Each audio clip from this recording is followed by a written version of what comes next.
Love me, hate me, never ignore me. I want your love, I want your hate, I want your joy, I want your tears. I want every single emotional ounce that you possess, and I want it directed at me. It is easy to understand why anybody would want to be loved, because isn't that what everyone only ever wants to have? To love and be loved?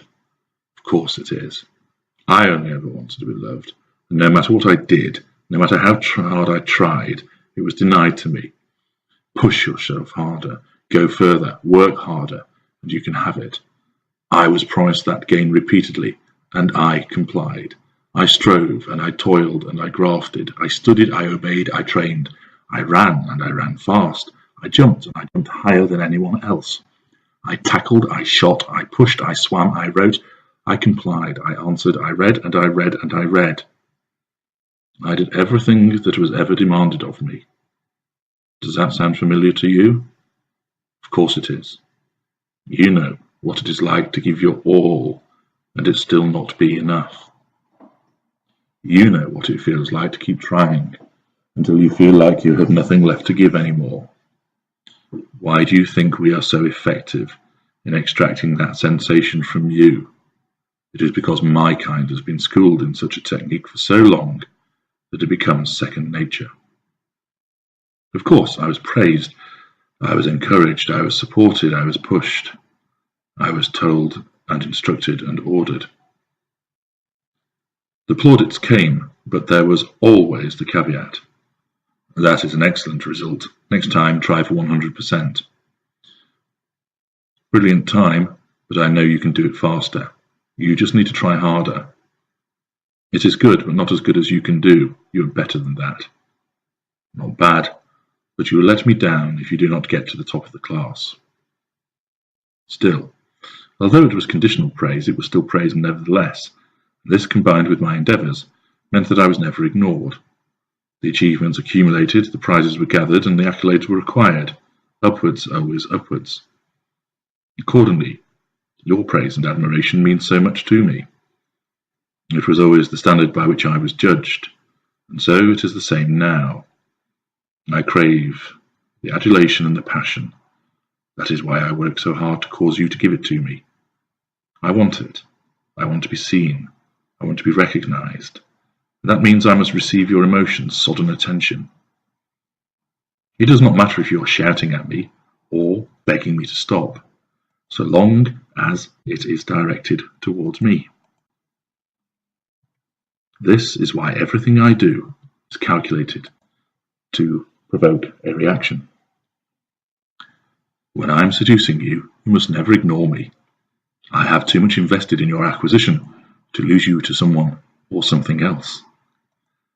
My bombardment of you with messages and attention is to draw you to me, but it is also to ensure that you do not venture somewhere else and I am denied your attention. This is why I will text you, and if there is not a prompt response, I will text you again, then call you up, and then turn up at your house. I need to know you are responding to my seduction. I need to control you. There is too much at stake to allow you to ignore me. Once devaluation begins, then I need once more the emotionally charged attention that comes from you weeping, shouting, and screaming. It never troubles me in the same way that it troubles you to be shouted at. I require it, and all it does is make me feel powerful, because I know that I can prompt these responses from you by virtue of my manipulations.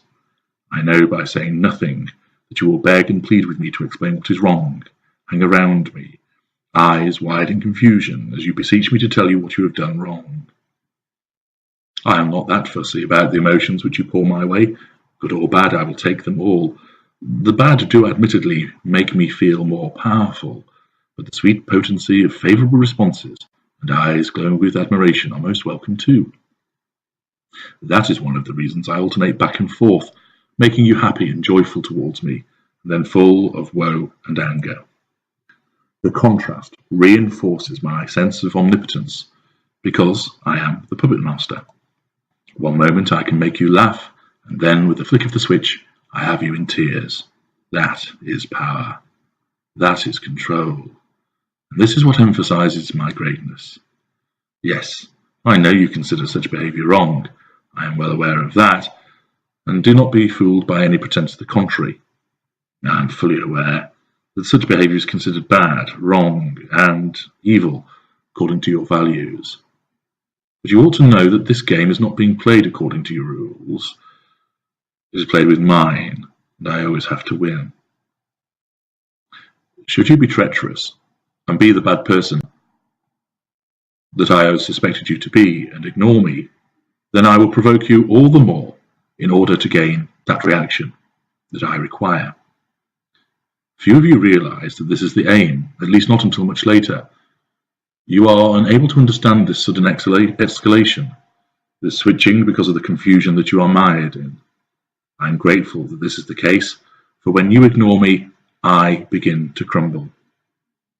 The edifice that I have built up begins to crack, splinter, and fracture, and I must escape your betrayal and seek out the emotions of others in order to compensate for your seditious behaviour. If I cannot bring your love or hate to the fore, I cannot remain and be ignored, for that is my death sentence, and I am not allowing you to sign that warrant. I must be loved, for I am worthy of the most perfect love. I must be hated, because my works are that of the devil and attract your furious reactions. Always look my way, always give me your emotions, and never turn your back on me. Give me your emotions and all will be well, at least for me. But then, isn't this all about me anyway?